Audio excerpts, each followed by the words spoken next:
One of the other things that is lingering right now as we approach the festive, or in the festive season, but approaching Christmas, is the amount of people stranded overseas, and that is an issue of a point of attack for the Labor at the moment. Absolutely it is. So this is really resonating. You can see it the way that both sides of politics are treating it. We spoke about the WA border and Christmas looming. Certainly the case with the amount of people who want to come from overseas. Scott Morrison saying in Question Time a couple of months ago it was 26,000 that were on the list.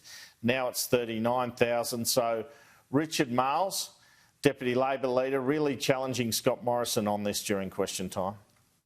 How many stranded Australians will be overseas on Christmas Day because of his refusal to act on the recommendations of the Holton Review and establish national quarantine facilities like Learmonth instead of just blaming the states?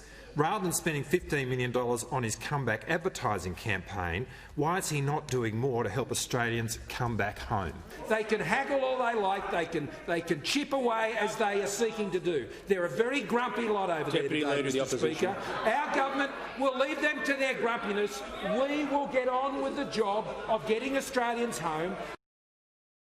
I was interested in a lot of the Question Time. I mean, there's a bit on the travel and those Aussies overseas. A lot of it was about the economy, though, whether it be childcare, IR. It's getting back to that main game of the economic debate. But the PM having a bit of a niggle at the opposition leader for being a bit lippy as well when responding to the issue of childcare today.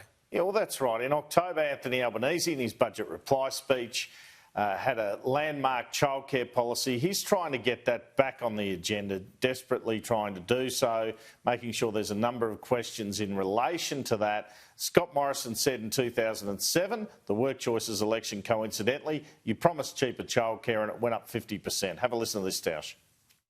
Under Labor, Mr Speaker, childcare fees increased by 53%, Mr Speaker. 53%. The Leader of the Opposition is very lippy today. He must be under a bit of pressure this week, Mr Speaker. I don't know what that's about. So the government's talking about the comeback in many respects, Labor trying to undercut that as well in various questions today. Totally. So we keep hearing this, our comeback. Apparently it's tested well, you can see that. Count the number of times you hear comeback during Question Time. That's their slogan, subject of a controversial advertising campaign, our comeback. But Labor saying you're all about announcements, not delivery, including with this question to Industry Minister Karen Andrews.